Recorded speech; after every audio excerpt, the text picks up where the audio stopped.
Welcome, everyone. It's really nice to see.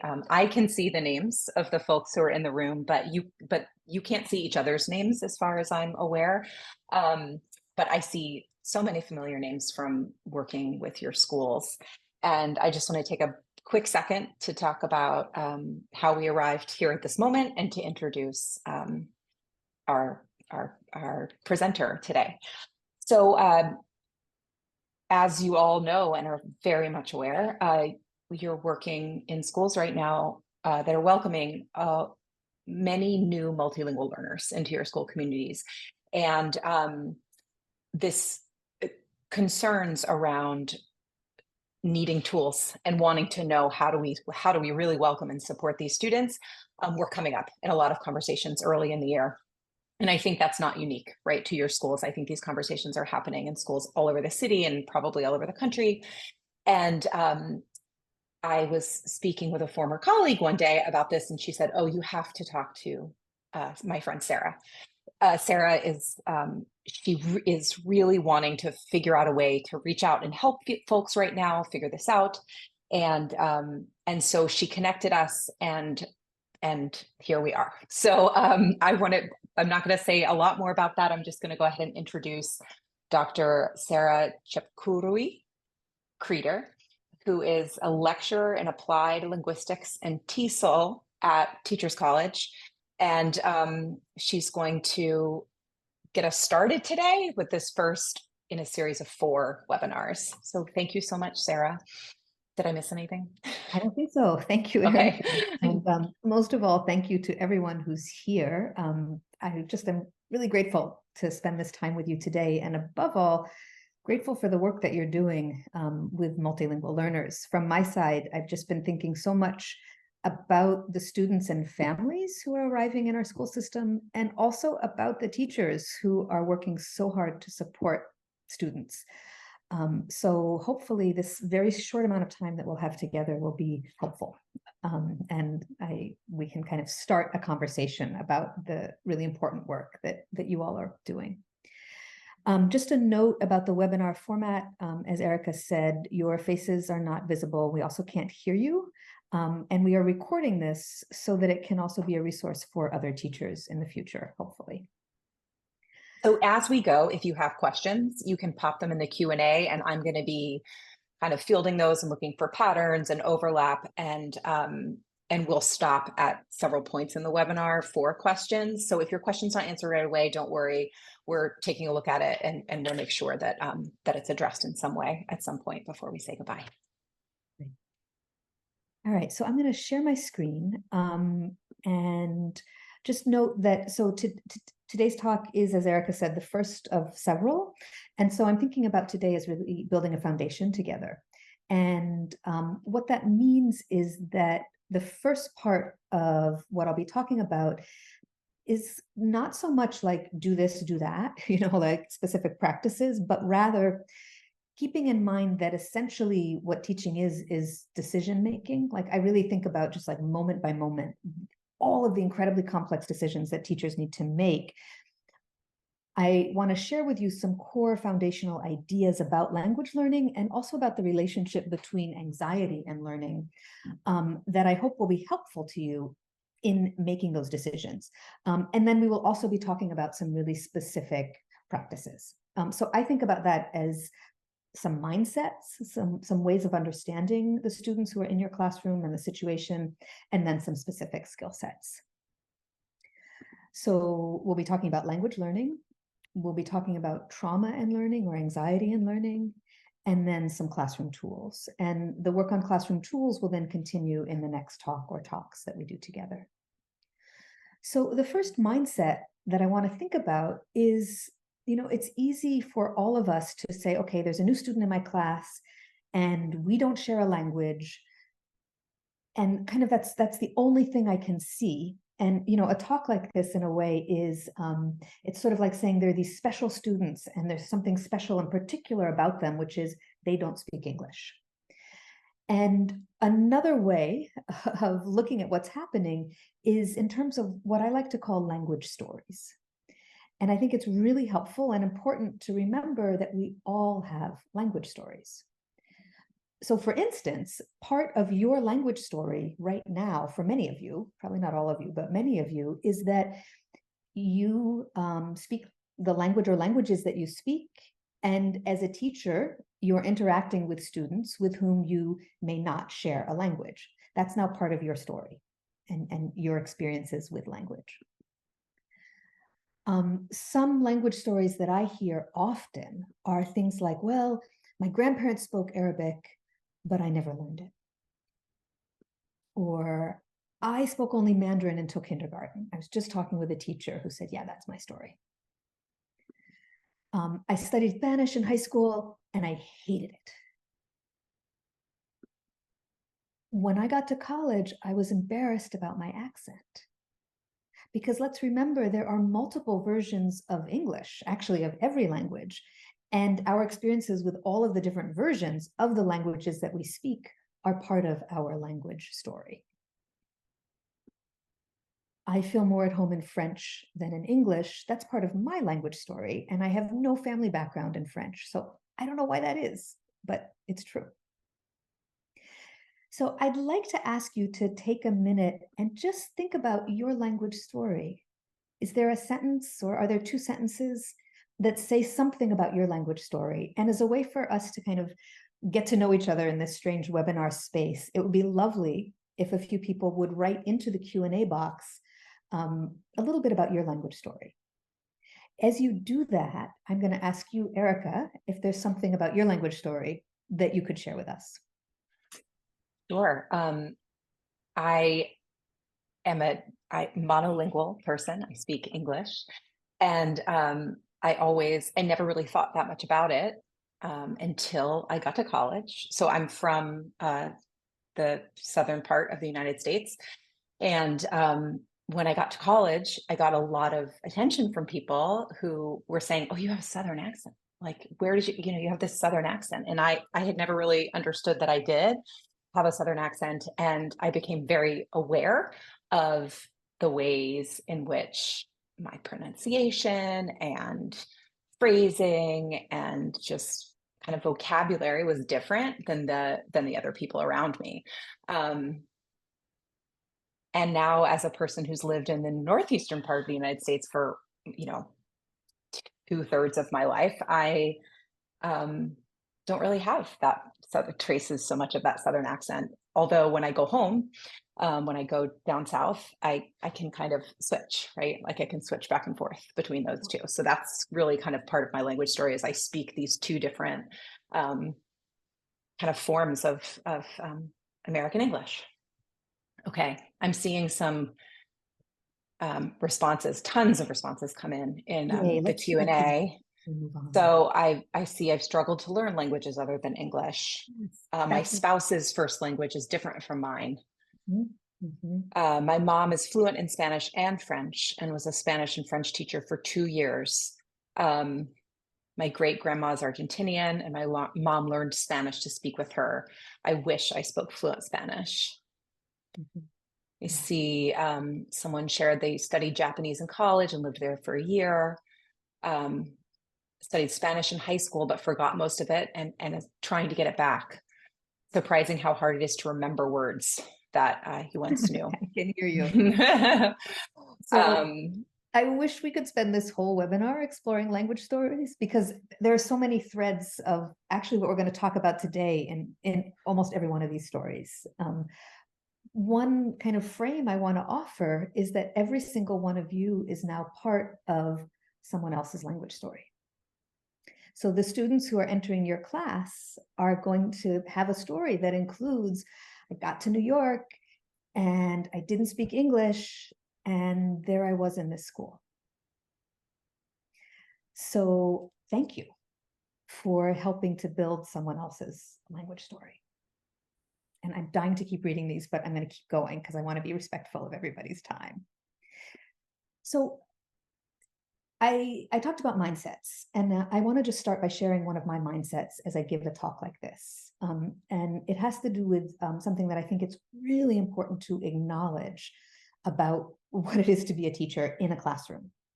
And that has to do with the balancing acts, the many balancing acts that we need to kind of take care of or keep in mind as teachers.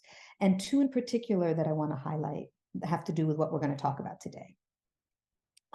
The first one is almost every teacher I know became a teacher because they wanted to be interacting and relating with kids, with students. Being a teacher is one of the most human jobs that I know.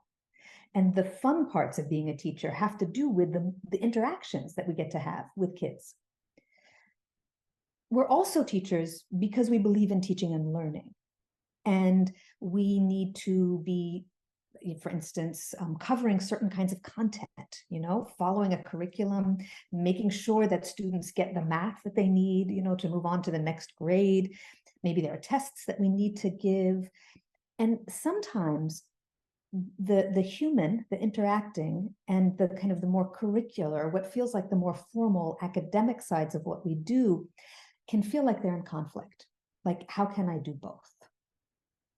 That's one balancing act. Another one is what I like to think, what I call in my head, the one and the many. So there we are, we have a room full of kids, and there's one in particular in any one moment who really needs our attention.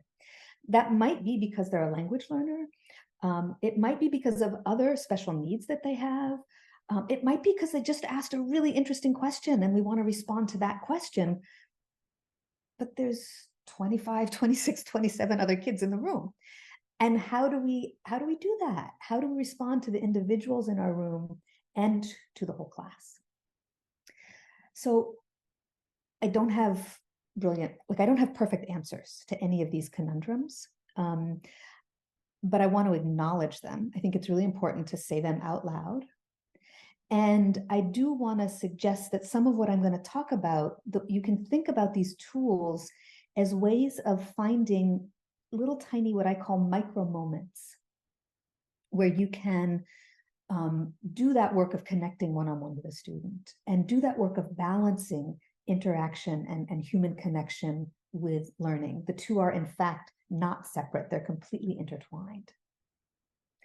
So with that idea in mind, let's talk a little bit about language learning. So just a few kind of basic foundational ideas that I want to cover. The first one is that we as human beings are we're set up for language. You could say we're wired for language. I'm not a brain scientist, although we'll be talking a little bit about brains. But humans learn languages. We learn many, many languages. We do that. It's amazing. And I say languages because in fact, across the world, being multilingual is normal.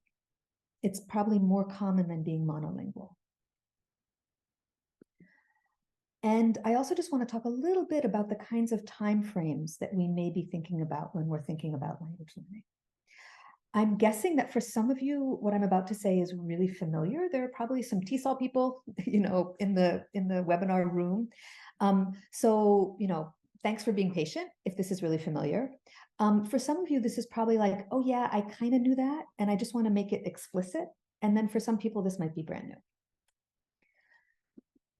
Okay, so when we think about how human beings are built for language, there are some takeaways that we can use in our work in classrooms and with students. And the first one is that the way we use language and also the way we learn language is via interaction. This feels especially important to say for me right now with the rise of artificial intelligence.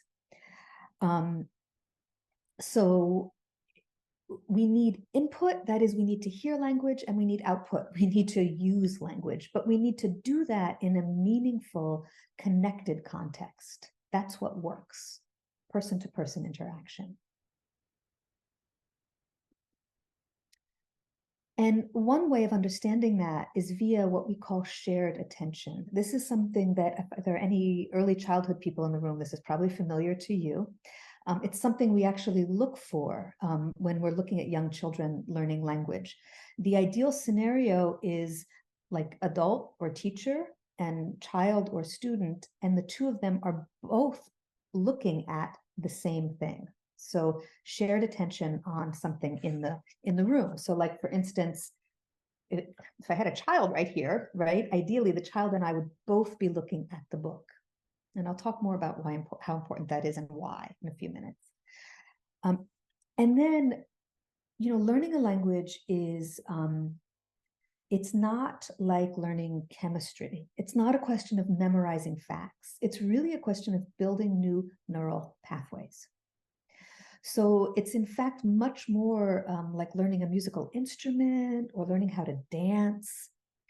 So if there are any musicians in the room, think about that process. The way you have to do something again and again and again. I just was talking about this with a student who has studied neuroscience, and he gave me the most beautiful image. He said, imagine sand at the beach. And if you like draw a line in the sand, if it's just a little light line, a wave comes up and it just washes the line away. But if the line is deep enough, waves can come and go and come and go, and it'll stay there. That's what we're doing with our brain. We're building those deep lines. And the way to do that is via repetition, but the repetition has to be engaged. Just mindlessly saying, hello, hello, hello, hello, hello, not going to do anything, right? So our job as teachers is to create situations where students can practice the same language in meaningful ways. So in terms of being multilingual, one of the things I want to highlight for all of you has to do with how you're talking with families and communities, but especially families. So I think it's, first of all, really important for all of us to know that mixing languages is completely normal. So Erica, what you were describing with the two versions of English, one way to describe that is what we call code switching. It's probably a familiar term. So code switching is just when we combine languages that might be like Mandarin and English, and that might be two versions of English. And sometimes what we do is in some situations we speak one language and in some situations we speak another.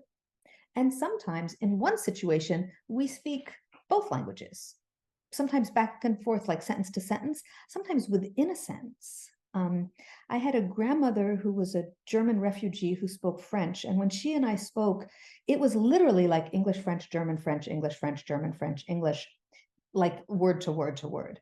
And that's actually very normal. So if your students are switching languages a lot, know that that's wonderful. It's normal. It's part of the learning process. They won't be confused.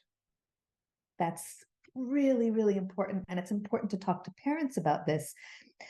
Children can learn multiple languages and they figure out really quickly which language is appropriate when. And they're just not going to get confused.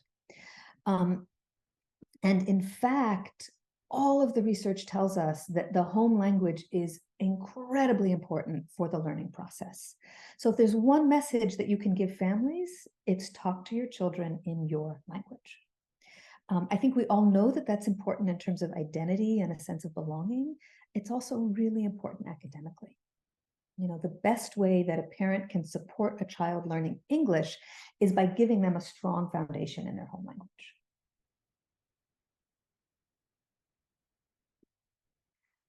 Okay, finally, let's just talk about time. So children learn languages, like it's okay in this, I think it can feel kind of not just feel upsetting, it is upsetting as a teacher. You're in the classroom and you have a child, you don't share a language with them, and it's like, oh my gosh, I can't do my job. I can't do what I know I am here to do. And I think that's a very normal feeling. And I want to really emphasize that children will learn English, particularly if we kind of support them in that process, and they can learn English and keep their home language. Our goal is both, and both are possible. And that does take time. So one thing that is very common, not for all children, but for many, is what we call the silent period. A researcher named Stephen Krashen came up with this term, and ETSOL people will know that not everybody loves Krashen, but I love this term, so I'm going to use it. And it just describes a phase when a child or any language learner can hear and understand a lot, but doesn't say anything. And if you think about young children learning language, as parents, anyone who's a parent, that's also a very common phase for young children. And I think that's helpful for us to kind of keep in mind when we're thinking about older children who are in the process of language learning. Another like huge, I really like, if you take one thing away, please remember this idea about language learning is that if we don't make, quote, mistakes, we don't learn the language. There is no way to learn a language without saying things that don't sound correct to someone who grew up in that language. It just won't happen. So one of the reasons that I'm going to talk about anxiety in language learning is that in a school setting, we all want to get it right. And it can be hard to make mistakes and hard to hear mistakes as a teacher, because there's this question of like, what's my responsibility here? I'm happy to talk about this a little bit more with specific questions. But in terms of a mindset, it's really helpful for us to remember that the quote mistakes are actually language learning, like in the moment. It's happening right then and there. And then one other thing to keep in mind is that for most children and students, but not all, so I'm going to talk about the not all in a moment, but for many, the first thing that gets learned is what you might call social language, the language of talking to my friends, basically. And then more academic language, so academic vocabulary, reading and writing, and particularly academic writing, takes longer. Some estimates say up to 7 years to truly like take on full academic English. Of course, there's an enormous amount of variety there. Some children will arrive, and some of you may have experienced this in a school with a lot of academic English because of how they were taught English in their home country and no social English, right? So part of this has to do with previous experiences and personality. But the big idea here is that we shouldn't expect kind of instantaneous learning. This is a process, and it does take time. And children can sound, quote, fluent and still need a lot of support in their academic English development. Okay, so I just talked a lot, and I'm going to go on and talk a little bit about anxiety and language learning. Before I do that, I want to offer one tool that relates to what I just said, and then I'm going to pause and take a few questions if there are any right now. So if you remember, way back at the beginning of this little section, I talked about engaged repetition. And one thing I want to highlight is what an incredible teaching tool games are, specifically for language learning. So just to give a few examples, I don't know if you all know the game Go Fish, where like I have a set of cards, someone else has cards, we can't see each other's cards, and we're trying to make pairs. The language involved in that game is just glorious, right? And it is engaged and meaningful, and it includes repetition. So imagine, like Erica, if you and I were playing and I said, do you have a 4? And you would say, yes, I do, or no, I don't. And then you would say to the next person, do you have an 8? What we're practicing are yes, no questions, and also words for numbers, and also answering yes, no questions. That is glorious, glorious academic and mathematical language. It's fun, and it's repetitive. Another great game is kind of, the game Concentration, where you have cards with pictures and you lay them face down? So there we practice vocabulary, like I'm imagining animals for young children, but we're also practicing prepositions like next to and above and below. So if you notice the language that is being used in games and encourage students to use that language, they become really powerful tools for learning and for exactly the kind of learning that we need in terms of developing new language skills. Okay, I'm going to pause for a minute and see if there are 1 or 2 questions at this point. So Sarah, someone just popped in the Q&A that they've had a lot of success with Uno, the game Uno. So there's another, possibility there. Mm-hmm. Great. Oh, and Pictionary and charades. Great. So you're already doing it. So yeah. Wonderful. Wonderful. Wonderful. So the next step, if you're already playing games, is try to get really precise about the language. So really ask yourself, what is exactly the language that I hope that students will be practicing, and can I encourage them to do that? So to make the games even more powerful. Yeah. All right, well, let me, unless there are any like burning questions that you see, Erica, I'm going to keep I going, don't. and then we can Great. continue questions as they may come up. All right. So when I talk about anxiety and learning, I feel like this is something that we know this as teachers, what I'm about to say. It's like it's in our bones. We understand it. Part of my goal here is to make it even more clear and explicit, and to back up what I think you're probably already doing. But I also want to highlight a few of the ways that thinking about anxiety is especially important when we're thinking about language learners.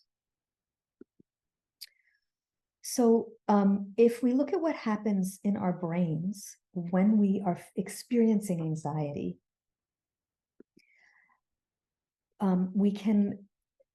it can help us kind of understand what's happening with children in the classroom. So one of the primary brain responses to feeling anxious is that we become extra sensitive to the stimuli around us. If we imagine our prehistoric ancestors, like I'm walking somewhere and I'm in danger, yeah, I need to like hear every little rustle in the brushes, right? In a classroom, that might not be so helpful. Suddenly the heating goes on, and I'm like, wait, what's that? And I hear somebody walking in the hallway, and I'm, wait, what's that? And that kind of increased sensitivity is not something that we can necessarily control. Right? It's our brain doing what it thinks is its job in the moment. Related to that is that lack of control. So it actually becomes increasingly difficult to use probably what many of you would call executive functioning skills when we're anxious. Literally, our brain loses the ability to say, okay, I'm going to focus on this and not on that. It's a physical kind of neurological process, the lack of ability to control our own attention. It's also difficult to take in new information, and this has really important consequences for language learning. In a sense that the back of our brain, which is the kind of the oldest part, takes over when we feel like we're in danger, and it shuts down the pathways through which new information comes in and then kind of goes into our long-term memory. New information coming in and going into our long-term memory is what language learning is. So literally what the brain needs to do to learn language becomes almost impossible when we're anxious. So just a little pause to highlight what, again, I'm sure many of you know, but I just want to make sure that we all like have this as shared language, and I want to say it out loud. It's not always immediately apparent when a student is anxious, right? Sometimes a student is distractible and can't concentrate. I've heard stories of new language learners, for instance, they just get up and kind of wander around the room, and the teachers are like, what is going on? Well, what's going on is that child has just lived through something that, like, I can't imagine, we probably can't imagine. And they're experiencing enormous amounts of anxiety, and that's how their brain and their body are handling that level of trauma and anxiety. Students can become very emotional. They can act bored or even say, I'm bored. For me, that phrase, I'm bored, is often what that actually means is I'm nervous. They can just seem completely unengaged, turned off. Also, being really speedy is often a sign of anxiety. Erica, is there anything you would add to this list? Because I know this relates to your work also. Sure. I mean, I wouldn't add so much to the list as I would just add that I think often in classrooms, these sort of hidden signs of anxiety are pointed to as reasons why a student may be having difficulty. And that's true, right? But when we stop there and don't like dig a little deeper, I think what we end up doing is trying to sort of make a kid concentrate, like make them engage, right? And if we kind of shift a little bit and think about seeing sort of distractibility or inability to concentrate as perhaps like signals to us that a kid is anxious, that's going to lead us to a different set of things that we can do. So I think that that's a really important, like how do we build safety and community and belonging for this student rather than, how do we sort of make them concentrate, right? So I do think that this is really, really important. It doesn't always mean either that when a student is distracted, it's because they're anxious, but I think it's often, especially if we're talking about students who are language learners in the classroom, these things can give us really important, seeing this kind of bulleted list of behaviors can give us really important information about what we might need to do for the student.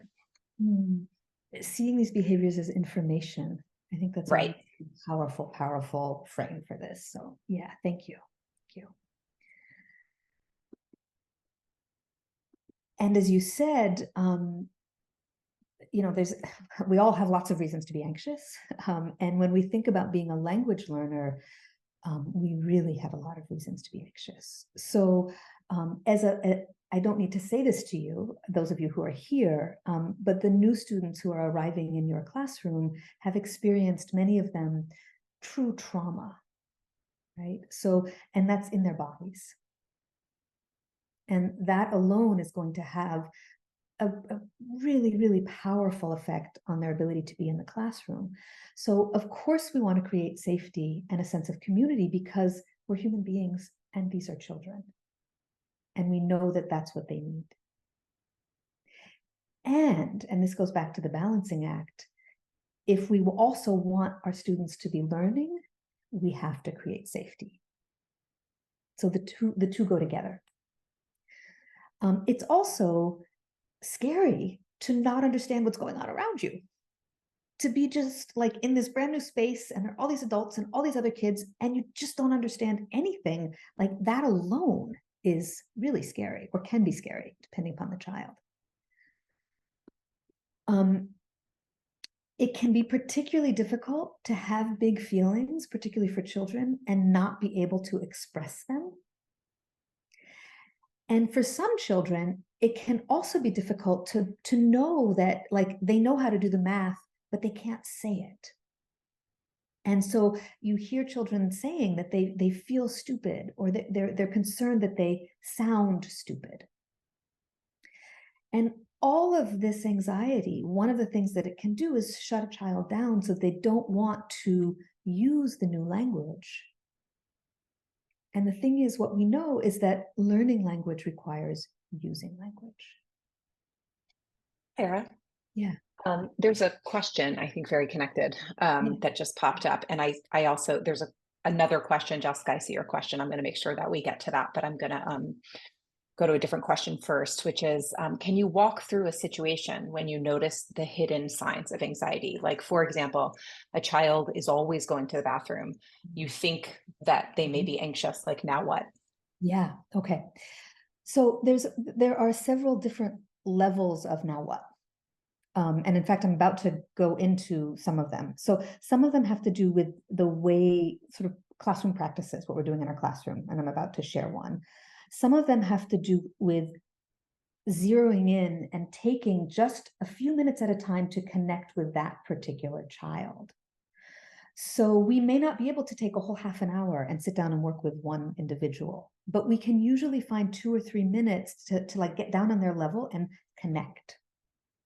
And doing that, it's a micro moment with macro consequences. It's incredibly powerful for a child, especially a language learner, to have the experience of connection with an adult. The other thing that I would add is, when possible, we want to talk to children about language learning.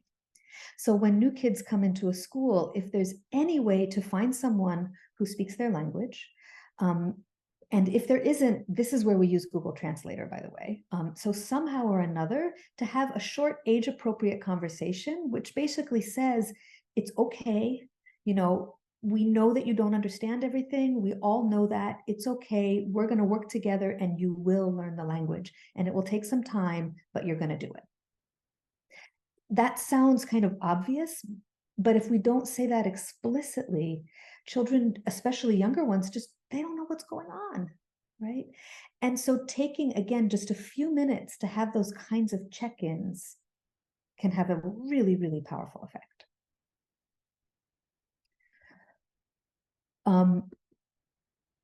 It's also, okay, well, let me just keep going here. And I think this is also going to relate to that very question, Erica.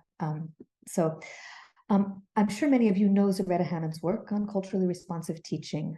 It's amazing, as I'm sure many of you know. And one of the things that is emphasized in her work is that what creates safety is feeling connected, right? So that's what we have to aim for with language learners, moments of connection, moments of connection. And when we have that feeling of connection and safety is when we're able to learn. Another kind of connection is connection with meaning. So part of what happens with anxiety is I don't understand anything for language learners. And we want to aim for finding small moments when we can help a child connect English to meaning. At our next webinar, we're going to talk about doing that with daily routines. And I'm going to talk about that in a few moments in terms of images, gestures, and timing. Okay, but the idea here is part of creating safety is giving children the experience of connecting English to meaning.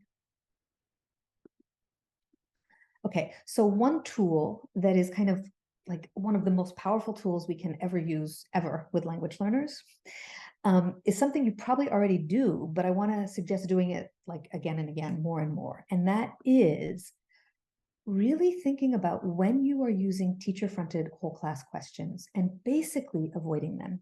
Those are recipes for anxiety. The teacher standing in front of the room asking a question, and there's this moment of like, I don't understand. What if I get it wrong? What if I sound stupid in front of everybody else? And that is, heightened for language learners because there's both the content of the question and the language. What is incredibly helpful is to give people rehearsal time. That can look like our friend, the turn and talk. So we ask a question, we say, take a minute, talk to your partner about the answer, and then we take responses. We could just literally say, take a moment and think. We can also suggest that students write or draw. All of that gives students a chance to just lower anxiety, but also gives them a chance to rehearse the language that they might need, which is going to enable them to actually then interact in the classroom. Okay, so that's just one kind of big picture classroom tool that's really powerful in terms of anxiety. And I can take questions about that. So, yeah.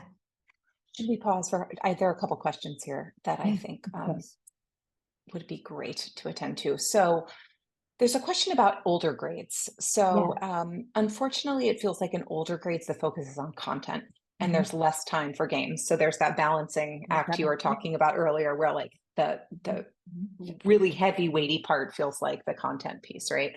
So how do you find time for these meaningful games and activities without losing too much content time, especially for teachers who teach like alone in the classroom and maybe don't have a co-teacher?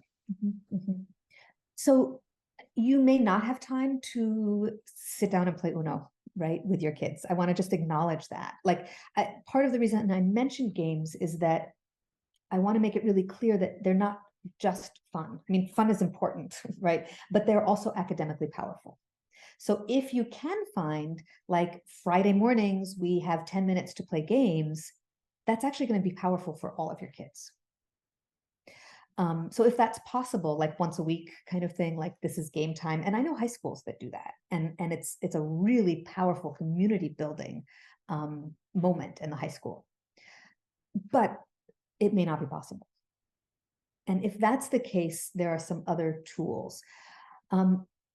I'm going to actually just stop sharing. So one of them has to do with thinking about key vocabulary and teaching for that vocabulary. So if you're teaching a science lesson or a math lesson, before you teach, ask yourself, what are just a few key phrases that I know that students are going to need to understand in order to understand this lesson? And then I think about, how can I teach for meaning with those phrases? And this is where we might use images, we might use translations, we might use gestures, but we need to kind of plan that, right? So that I know ahead of time, I'm focusing on this vocabulary. This is how I'm going to kind of teach for connection with that vocabulary. And then as I teach, I'm returning to that vocabulary multiple times. This is building vocabulary for students, but it's also doing something else, which is, I imagine some of you are witnessing students just kind of tuning out, particularly older students, and that's very common, and it makes sense. Like, it's exhausting and scary not to understand anything. And one of the really powerful things you can do as a teacher is kind of tune in with your students. You know, can they sit close to the front of the room so that you're close to them? Can you find a moment to go stand next to them and point to something on their page and teach them the language for that? And then when you say that word later, catch their eye so that you and that student are kind of like, you have that shared attention. And they're also learning that listening to you is profitable, you know, that there's meaning in what you're saying and what you're doing. So that's one of the really powerful micro tools that we can use with students of all ages. I'm happy to talk at later webinars about working with texts. That's a whole other and really important topic that we can get into.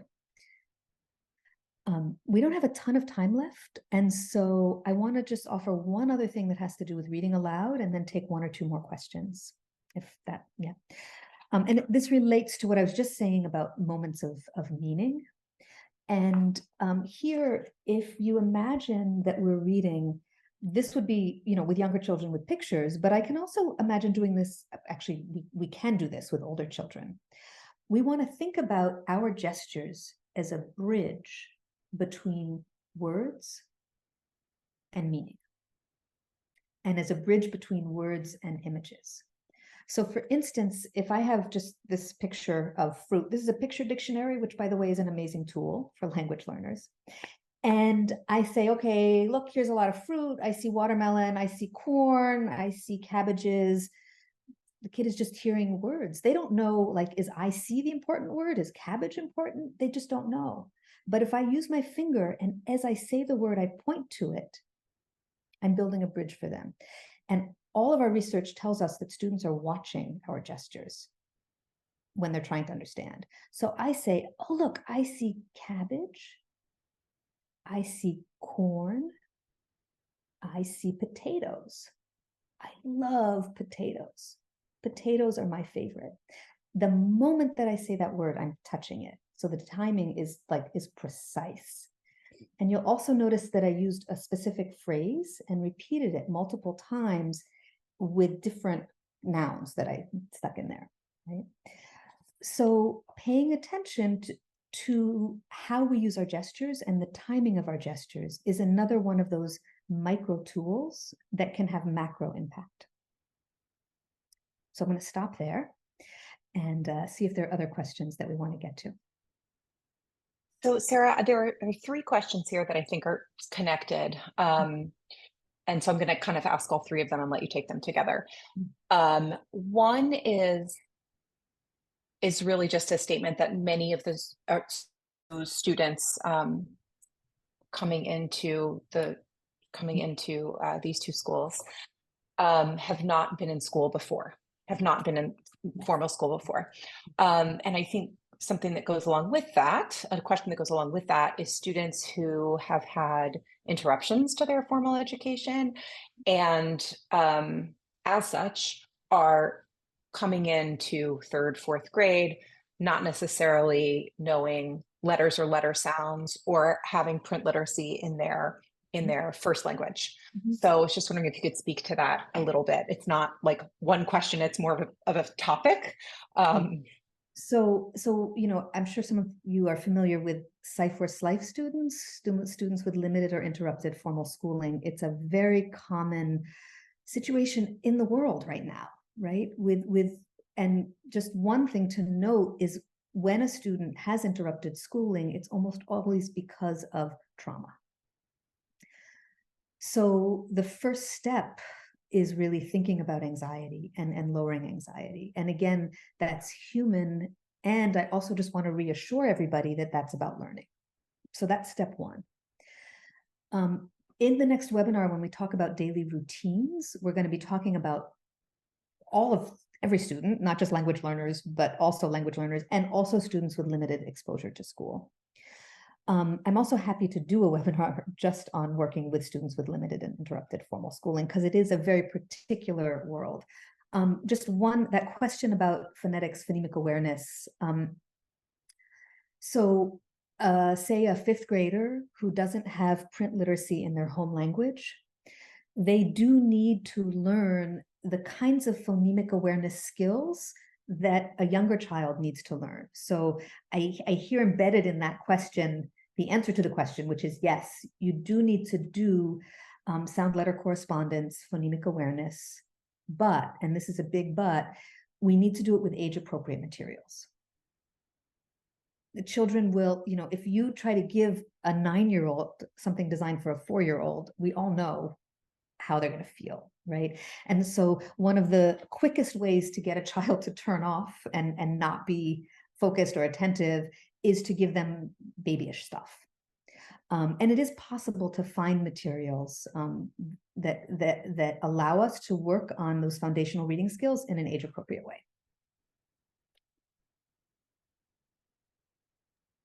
Okay, there is a question here about research. Okay, I'm wondering if there's any research out there about the ways in which technology helps or hinders language learning.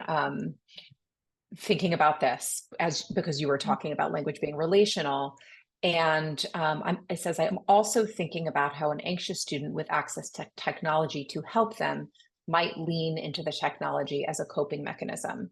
So I'm going to read a little bit into this question because this is something that I think has been coming up in a lot of the schools I work with, that sort of students are coming in and they get an iPad, right, as the tool. Of course. And because of all of the reasons, right, that we've articulated today, what often ends up happening is that kid has that iPad in their hand a lot, and we haven't necessarily had a chance to do a lot of planning for how to teach them how to engage with that tool. And so maybe is this perfect storm of like, is this helping? Is this hurting?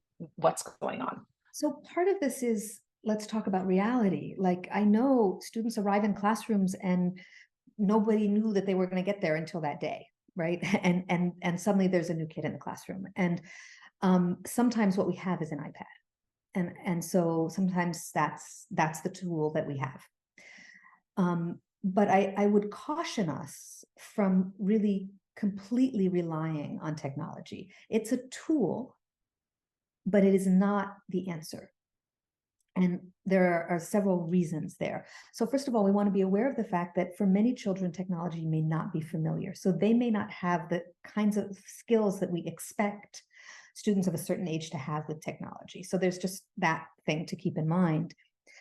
But also, we don't relate to an iPad. I think you were kind of getting at that, Erica, right? So the way language learning happens is really through human interaction, particularly for children. And so what I would encourage teachers to do is if you need to use an iPad, then that's what you need to use, but find those moments during the day when you can connect. And that might be like you're reading to the whole class and you make a point of having the new child sit in the front, catching their eye and making sure that they understand some of your reading. That might mean that at the beginning of the day, every day, you make a point of just saying hello to them and making sure that they know how to say hello back to you in English, right?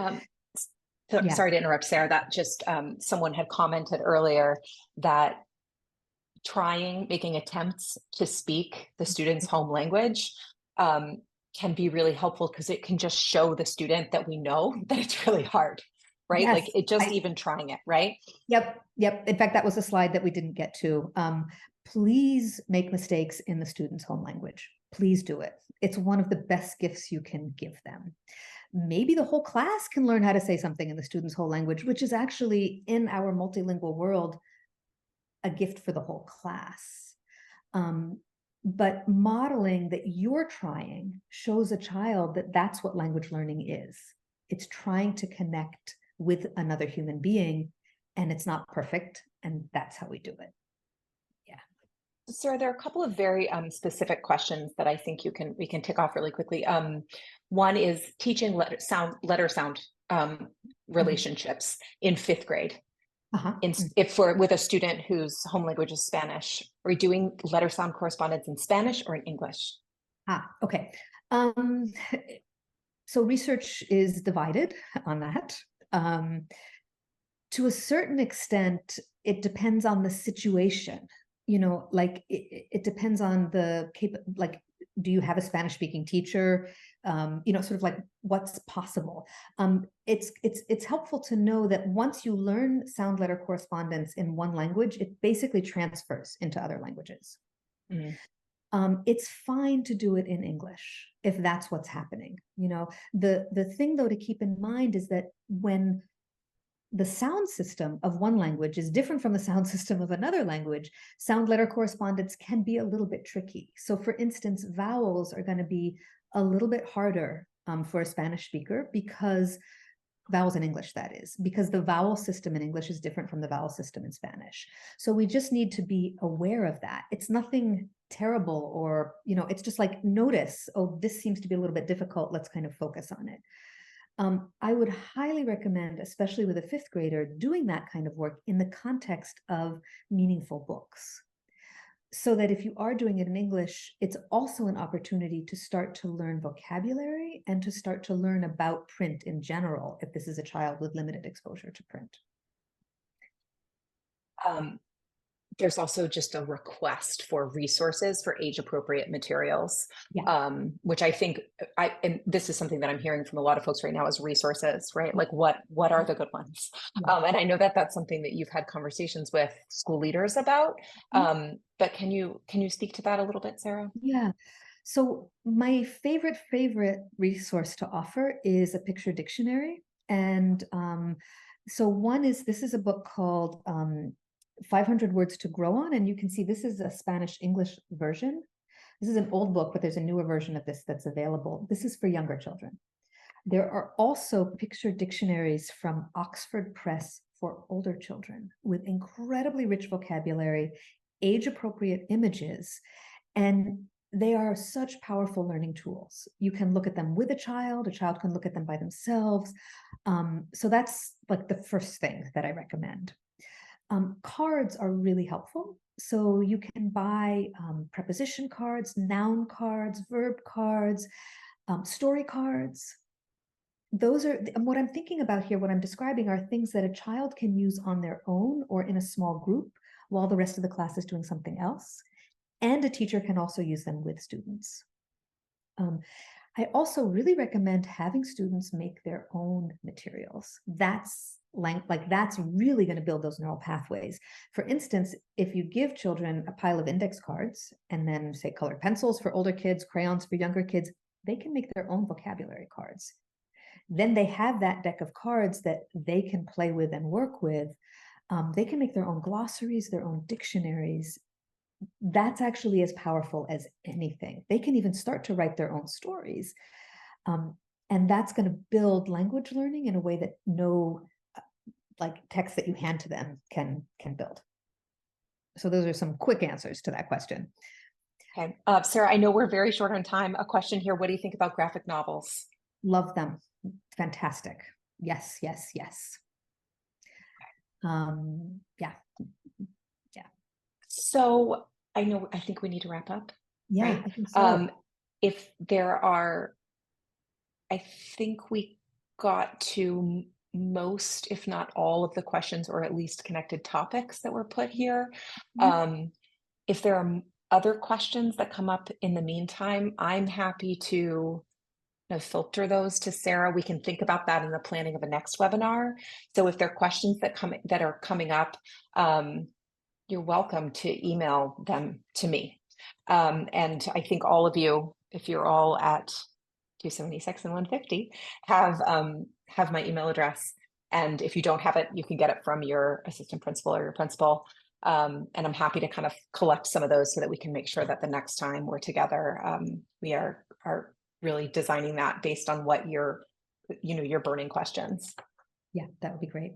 We could even do a session that was just a Q&A if that would be helpful. Yeah, I think that would be awesome. I just want to end by thanking you all for the truly, really, really powerful work that you are doing in your classrooms. So thank you. And thank you, Erica. Thanks, everybody. Oh, thank you, Sarah. Thank you so much. And I look forward to next time.